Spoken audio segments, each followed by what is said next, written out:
मैं वहाँ था, मैं वहाँ था, शायद तुम भूल गए हो, शायद तुम भूल गए हो। कहेंगे कुंत हुनाक, कुंत हुनाक यानी मैं वहाँ था, मैं वहाँ था। मौजूद यानी मौजूद। मुमकिन यानी शायद। इन तनसीत, इन तनसीत यानी तुम भूल गए हो। कुंत का मतलब होता है मैं था, हुनाक का मतलब होता है तुम वहाँ, मौजूद का मतलब मौजूद होता है यानी प्रेजेंट के लिए बात किया जाता है तो मौजूद का इस्तेमाल किया जाता है। मुमकिन, मुमकिन को अरबी में हम लोग मुमकिन ही कहते हैं, हिंदी में भी मुमकिन कहते हैं, लेकिन मुमकिन का मतलब क्या होता है? शायद, शायद यानी मुमकिन। इंत, इंत का मतलब तुम या आप होता है। नसीत का मतलब भूलना होता है, यानी कुछ भी भूल गए तो कहेंगे नसीत। या इंशा का भी इस्तेमाल कर सकते हैं। एग्ज़ाम्पल है कि मैं वहाँ था, शायद तुम भूल गए हो। अगर ये कहना हो तो कहेंगे कुंत हुनाक, मौजूद। मुमकिन इंत इंशा या मुमकिन इंत नसीत, इस तरह से कह सकते हैं और बोल सकते हैं। दूसरा जुमला है आज मैं खाना लाना भूल गया, आज मैं खाना लाना भूल गया। तो हम कहेंगे अल-यौम अना इंशा जिब तआम, अल-यौम अना इंशा जिब तआम। अब जिब की जगह जिब का मतलब होता है लाना। अल-यौम का मतलब आज, अना का मतलब मैं, इंशा का मतलब भूल गया।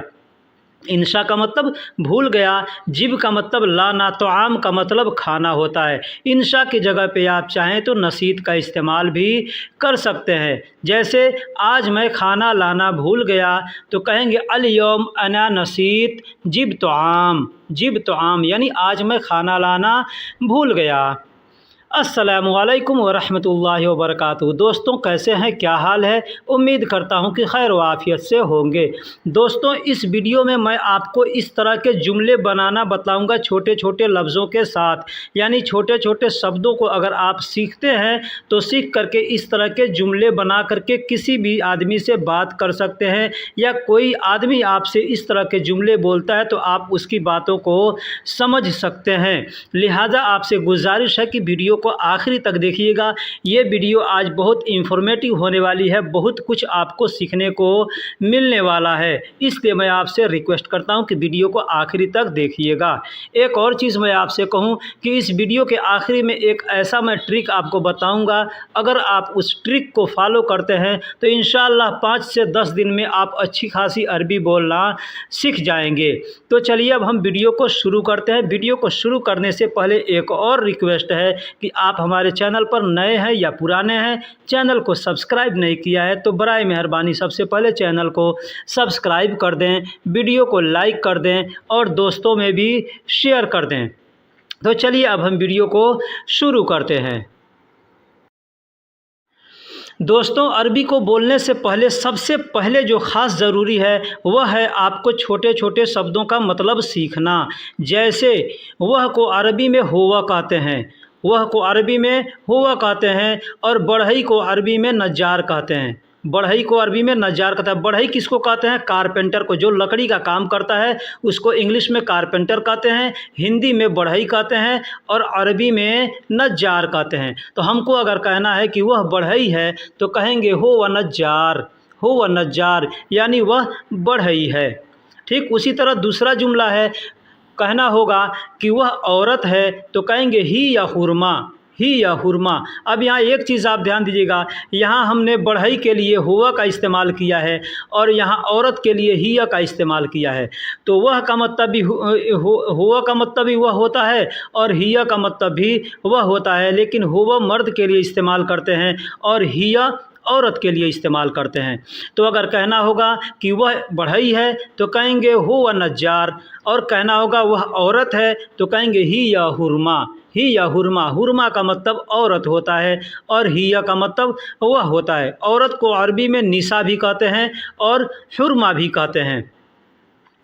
तीसरा जुमला है एक टेबल चाहिए, एग्जाम्पल है कि एक टेबल चाहिए कहना होगा तो कैसे कहेंगे। सबसे पहले इसमें आपको जानना पड़ेगा कि टेबल को अरबी में ताउला कहते हैं और चाहिए को अरबी में एबी कहते हैं या अबगा कहते हैं, ठीक। और वाहिद यानी एक को अरबी में वाहिद कहते हैं। दोस्तों अगर आपको गिनती नहीं आती है तो हमने वीडियो अपलोड कर रखा है, आप वहां से चाहें तो अरबी की गिनती सीख सकते हैं। अगर आपको वीडियो ना मिले तो हमें कमेंट बॉक्स में बोलिएगा, मैं उसका लिंक आपको दे दूंगा, ठीक। तो अगर कहना हो एक टेबल चाहिए तो कहेंगे A B Wahid ताउला, A B वाहिद ताउला यानी एक टेबल चाहिए। अब कहना होगा वह बढ़ई है तो कहेंगे हुआ नज्जार, वह औरत है तो कहेंगे ही या हुरमा। एक टेबल चाहिए तो कहेंगे A B Wahid ताउला, A B वाहिद ताउला। अब यहाँ पे कोई भी चीज़ चाहिए आपको तो आप इसका उसका नाम ले सकते हैं। टेबल की जगह पे टेबल को हटा देंगे और वहाँ पे उस चीज़ का नाम ले सकते हैं। दोस्तों और अगला जुमला लेते हैं। जैसे हमको कहना है कि कपड़ा ख़राब है, कपड़ा ख़राब है, किसी का भी कपड़ा ख़राब है या दुकान में जाते हैं तो सबसे पहले जानना होगा कि कपड़ा को अरबी में गुमास कहते हैं, कपड़ा को अरबी में गुमास कहते हैं और ख़राब को अरबी में खरबान कहते हैं। अगर हम कहते हैं कि गुमास खरबान मतलब इसका होता है कपड़ा ख़राब है, कपड़ा ख़राब है, ठीक है। गुमास खरबान यानी कपड़ा ख़राब है। उसी तरह से अगला जुमला लेते हैं। जैसे कहना होगा कि बच्चे खो गए, बच्चे खो गए। अब यहाँ पे कोई भी चीज़ अगर खो गया तो हम वहाँ इस्तेमाल कर सकते हैं उस चीज़ का नाम। जैसे बच्चे खो गए कहना होगा तो कहेंगे अतलाफ अतफ़ाल, अतफ़ाल जाआ। अतफ़ाल कहते हैं बच्चे यानी बहुत से बच्चे हैं तो उसको अतफ़ाल कहेंगे और एक बच्चा है तो उसको तिफ़िल कहेंगे। तो तिफ़िल का मतलब बच्चा होता है, अतफ़ाल का मतलब बच्चे होता है, जाआ का मतलब नुकसान खोना होता है। कोई चीज़ खो गया, गुम गया तो उसको कहेंगे जाआ, यानी कहेंगे बच्चे खो गए तो कहेंगे अतफ़ाल जाआ। अगला जुमला है कहना हो तुम इंजीनियर हो, तुम इंजीनियर हो। किसी को कहना हो कि तुम इंजीनियर हो तो कहेंगे इंत मुहद्दिस, इंत मुहंदिस, मुहंदिस।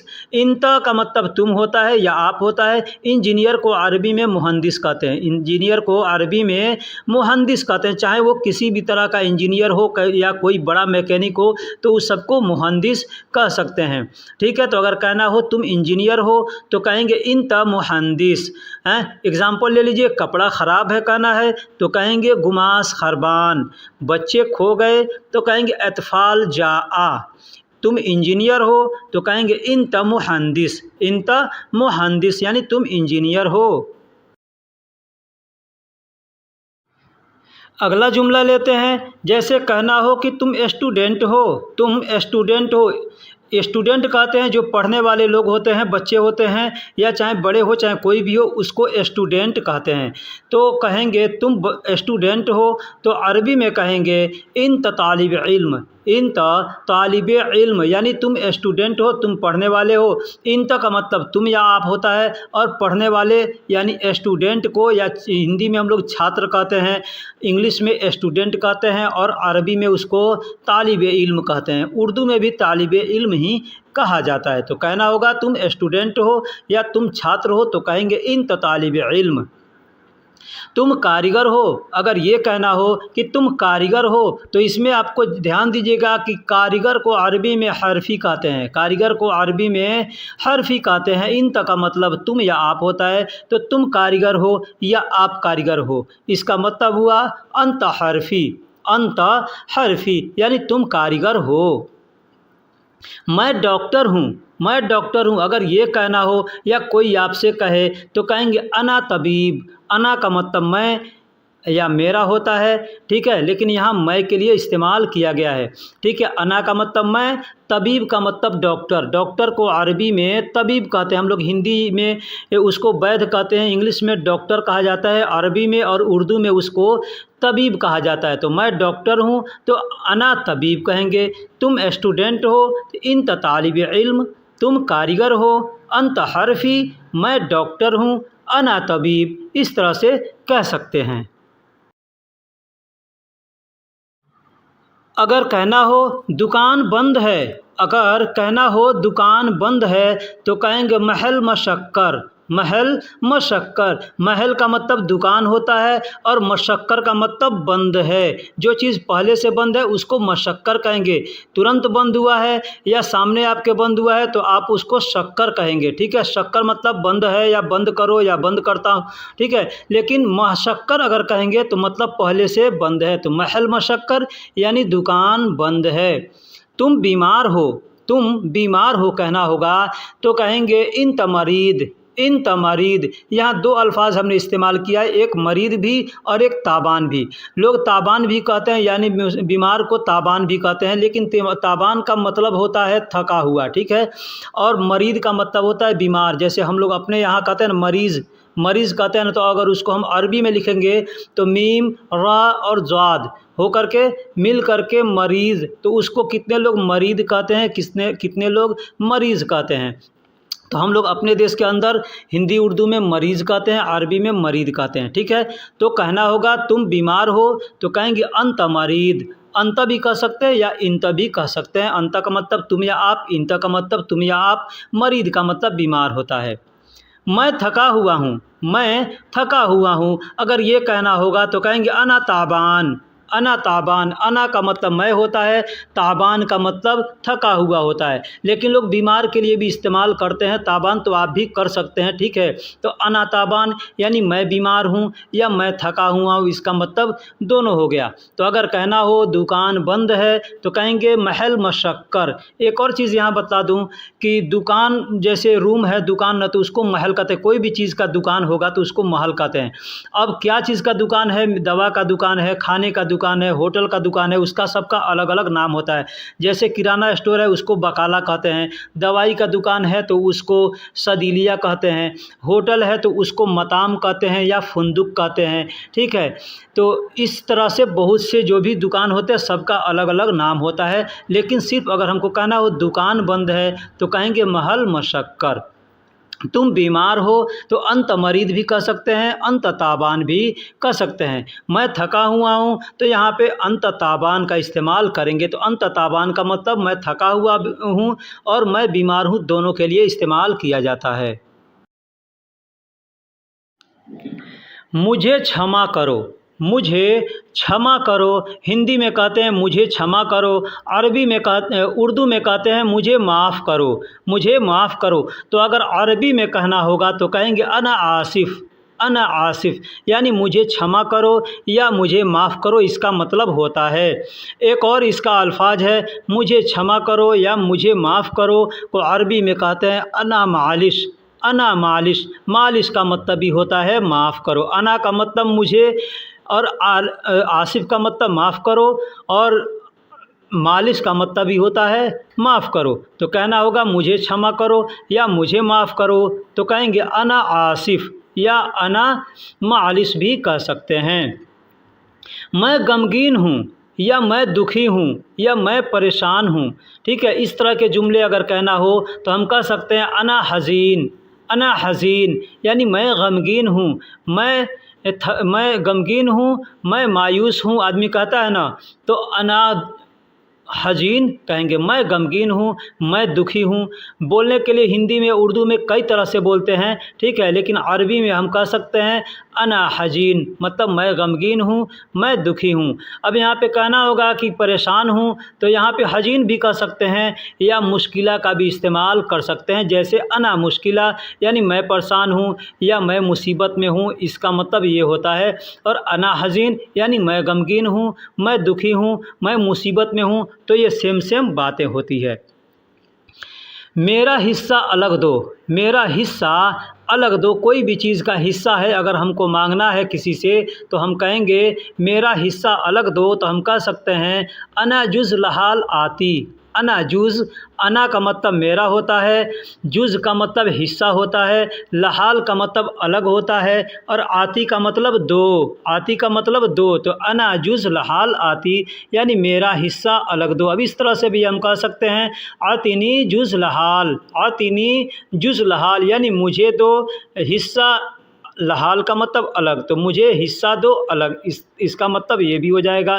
तो हम ऐसे भी बोल सकते हैं अना जुज़ लहाल आती या आतीनी जुज़ लहाल, इस तरह से भी कह सकते हैं। तो अगर कहना हो मुझे क्षमा करो, मुझे माफ़ करो, तो अना आसिफ़ या अना मालिश का इस्तेमाल कर सकते हैं।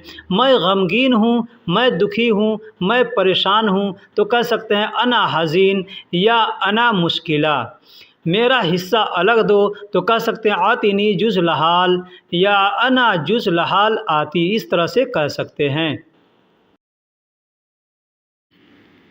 दोस्तों, अगर कहना हो कि मैं प्यासा हूँ, मैं प्यासा हूँ, तो क्या कहेंगे?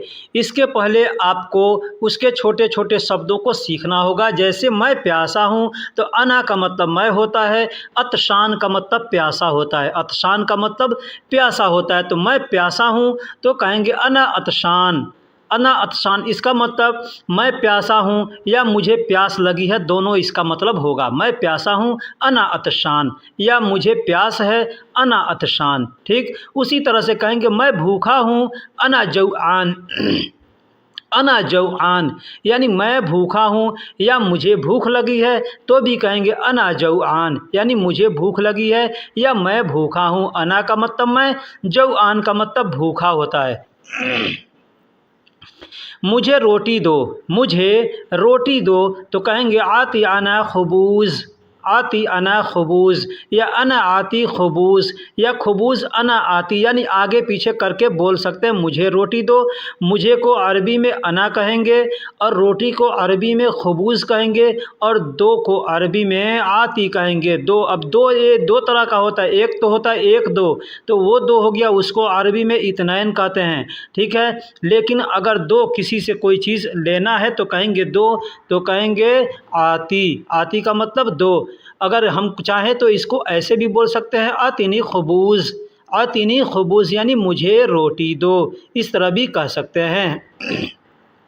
मैं प्यासा हूँ तो कहेंगे अना अतशान, मैं प्यासा हूँ या मुझे प्यास लगी है तो कहेंगे अना अतशान। मैं भूखा हूँ या मुझे भूख लगी है तो कहेंगे अना जौआन।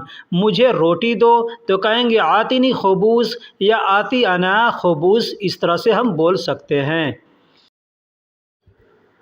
एक अगला जुमला लेते हैं। जैसे कहना हो किसी से कितने बजे आऊँ, कितने बजे आऊँ या कितने बजे आओगे, ये दोनों इसका मतलब होगा। कितने बजे आओगे अगर सामने वाले को कहना है तो भी कह सकते हैं यही अल्फाज, और ख़ुद भी कहना है, पूछना है किसी से कि कितने बजे आऊँ, तो भी यही जुमला आप इस्तेमाल कर सकते हैं। क्या कहेंगे? कम साह ईजी, कम साह ईजी। कम का मतलब कितना होता है, साह का मतलब घंटा भी होता है, टाइम भी हो, बजे भी होता है।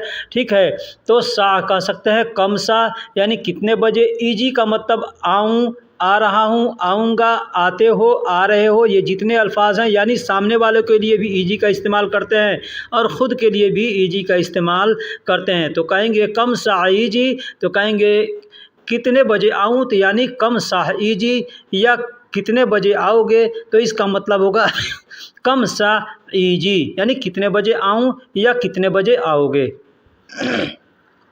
तुम तैयार हो, तुम तैयार हो, तो कहेंगे इंत जाहिज़, इंत जाहिज़। इंत का मतलब तुम या आप होता है और जाहिज़ का मतलब तैयार होता है। जाहिज़ का मतलब तैयार होता है। खुद तैयार है तो भी कहेंगे जाहिज़, कोई सामान तैयार है तो भी कहेंगे जाहिज़। ठीक है, गाड़ी चालू है, तैयार है चलने के लिए, तो भी कहेंगे जाहिज़। यानी कोई भी चीज़ तैयार हो गया है तो उसको जाहिज़ कहेंगे। तो कहेंगे इंत जाहिज़, यानी तुम तैयार हो। काम ख़त्म हो गया, काम ख़त्म हो गया, कोई काम कर रहे हैं, काम ख़त्म हो गया, तो आप कह सकते हैं शुगुल खल्लास, शुगुल खल्लास, यानी काम ख़त्म हो गया। या कोई आपसे भी पूछ सकता है कि काम ख़त्म हो गया, तो भी वह आदमी कहेगा शुगुल खल्लास, यानी काम ख़त्म हो गया। अब बोलने का तरीका और अंदाज़ देखा जाए तो सामने वाला क्या कह रहा है, ख़ुद भी हम क्या करें, इस चीज़ को थोड़ा ध्यान दिया जाता है। ठीक है, तो कहना होगा कितने बजे आऊँ, तो कहेंगे कम साईजी, या कितने बजे आओगे, तो भी कहेंगे कम साईजी। तुम तैयार हो, तुम तैयार हो, तो इंत जाहिज़, इंत जाहिज़ कह सकते हैं। काम ख़त्म हो गया तो कहेंगे शुगुल खल्लास, यानी काम ख़त्म हो गया। तो दोस्तों, जैसे मैंने शुरू में बतलाया था कि वीडियो के आखिरी में मैं आपको एक ऐसा ट्रिक बतलाऊंगा जिससे आप कम से कम 5 से 10 दिन में से ज़्यादा में आप अरबी बोलना सीख जाएंगे। ठीक है, तो उस ट्रिक को मैं इस पेज पे मैं आपको बताऊंगा। ये जो आप देख रहे हैं स्क्रीन पे लिखा हुआ है, इसमें मैं आपको समझाऊंगा उस ट्रिक को कि कैसे हम समझेंगे, कैसे क्या करेंगे। सबसे पहले ये जान लीजिए कि नए आदमी का जो जहन होता है ना, वो पहले से मतलब भरा हुआ होता है दूसरे चीज़ों से। अब यहाँ हम आते हैं तो हमको उसमें अरबी शामिल करना होता है। ठीक है, तो बहुत से ऐसे अल्फाज होते हैं जो हम लोग पहले से सीखे होते हैं, हिंदी और उर्दू में बोलते हैं, लेकिन अरबी में आते हैं तो हमको समझ में नहीं आता है कि इसको अरबी में क्या कहेंगे। तो सबसे पहले तो ये चीज़ को आप केयर कीजिए कि कौन ऐसा अल्फाज है जिसको हम लोग पहले से सीखे हुए हैं। जैसे अरबी में हवा कहते हैं, हिंदी या उर्दू में हवा कहते हैं, अरबी में भी हवा कहते हैं।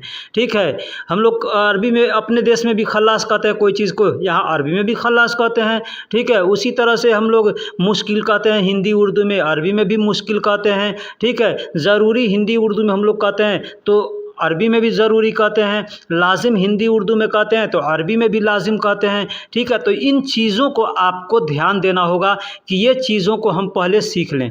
ध्यान दे लो, इसको सीखना कुछ नहीं है। ठीक है, बस आपको ध्यान नहीं आता है कि समझ नहीं आता है कि ये कौन ऐसे अल्फाज है जिसको हम लोग हिंदी उर्दू में पहले से जानते हैं और वो अरबी में बोली जाती है।